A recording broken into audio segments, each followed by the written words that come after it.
Olá pessoal, sejam muito bem-vindos a mais uma abordagem aí dentro da geografia. Hoje o tema aqui é sobre geodireito, tá certo?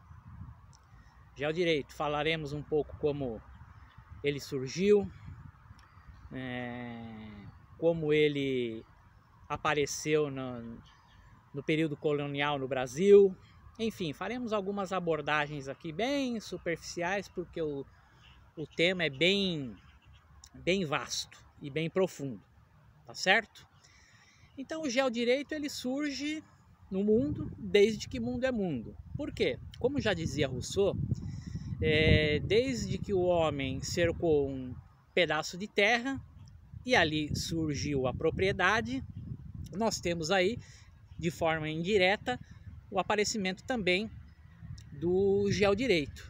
Por quê? Porque no momento em que um determinado homem, um determinado grupo tribal, enfim, seja ele qual for, quando ele delimita uma base física, um espaço geográfico natural, quando ele diz que aquele pedaço de terra é dele, nós estamos já instituindo aí a questão da propriedade, tá certo?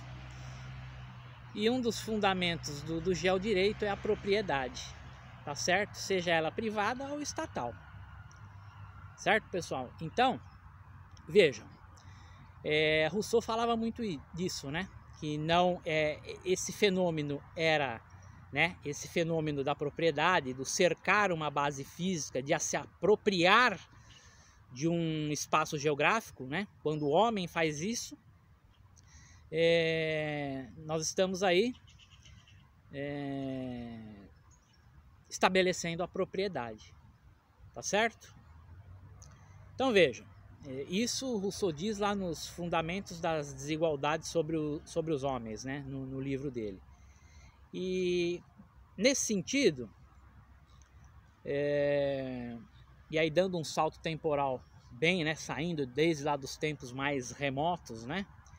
Que esse fenômeno que o Rousseau fala, ele é atemporal e não espacial, e aí dando um salto temporal nisso, saindo lá dos primórdios que não se sabe quando foi, como mesmo Rousseau disse, e transpondo aqui para o século XVI, no período das grandes navegações, quando os europeus se atiram o mundo afora para conhecer, para explorar um novo mundo, nós temos aí também uma prática e o estabelecimento mais uma vez, do geodireito, certo?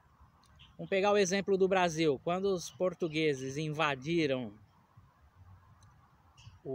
a terra dos papagaios, né, que era habitada pelos povos originários, quando os portugueses invadem e tomam esse território dos povos originários de assalto, que no meu entendimento não é nada de descobrimento e sim uma invasão, e não levaram nada de civilização como eles dizem aqui em Portugal, eles levaram a barbárie, levaram matança, levaram um monte de mazelas, de doenças, enfim, mas esse não é o propósito aqui. O propósito aqui é falar sobre geodireito.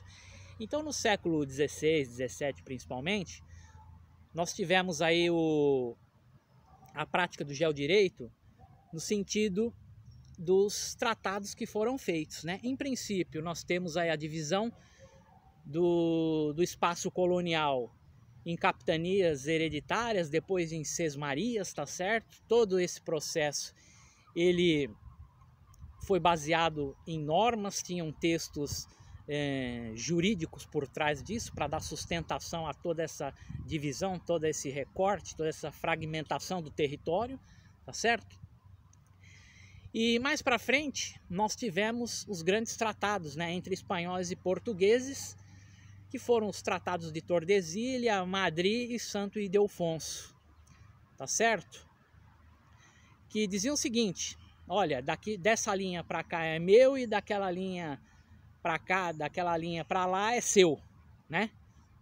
Então, também essa divisão aí do espaço geográfico aí, desse território lusitano e hispânico, essa divisão, nós tínhamos aí por trás de tudo isso daí textos jurídicos e normas regulamentadoras, tá certo? Nós tínhamos por trás de toda essa fragmentação espacial, por trás de toda essa divisão territorial, né? Nós tínhamos aí normas regulamentadoras, dispositivos legais, enfim, ou seja, o direito, né? O direito se aliando à geografia, tá certo? E vice-versa, né? E aí foram criados, né? O que o pessoal do geodireito aí, quem trabalhou muito essa questão e quem trabalha muito essa questão de geodireito no Brasil é o Luiz Ujeda, né?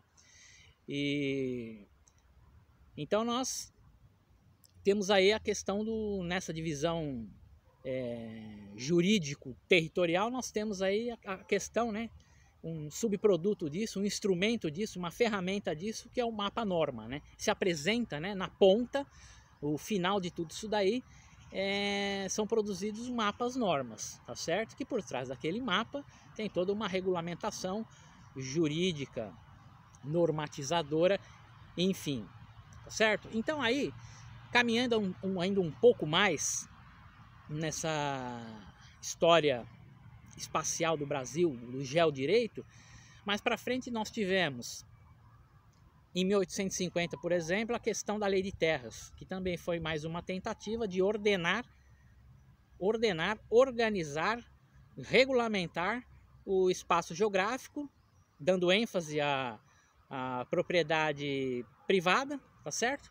Mais uma vez a tentativa aí do Estado, através da norma, regulamentar o espaço, né, o uso e ocupação do espaço geográfico, tá certo? E aí nós tivemos também outras questões, pessoal. A questão do Acre, por exemplo, né, capitaneada pelo Barão de Rio Branco, também tiveram normas regulamentadoras, tratados diplomáticos por trás disso, né? A questão platina, por exemplo, que mais uma vez se trata de uma porção de espaço geográfico, e por trás dessa questão platina nós tivemos também muitas normas regulamentadoras, muitos tratados, muitas conversas diplomáticas sobre acerca dessa questão, né? E ainda no século XIX nós tivemos a fundação do IHGB, né? A questão da fundação do IBGE, Instituto Brasileiro de Geografia e Estatística, e o HGB, Instituto Histórico Geográfico Brasileiro, né? Todos esses órgãos, todas essas ações na tentativa de, por meio da norma, por meio da lei, né, ordenar o território, tá certo, pessoal? E aí no século XX, só para finalizar, e ainda para caminhar nessa seara da questão direito-geografia, geodireito, aí nós tivemos vários tratados, né? A questão do Tratado Antártico, a questão do Tratado do Ártico, a questão do Tratado do Espaço Aéreo, né? Enfim, dos oceanos. Então, diversos tratados, né? Só para citar alguns exemplos, diversos tratados foram elaborados para regulamentar, para organizar, para ordenar o espaço geográfico por meio da norma. Tá certo, pessoal? Então, vou ficando por aqui e na próxima abordagem tem mais algumas questões sobre geodireito. Até logo, até breve, tchau!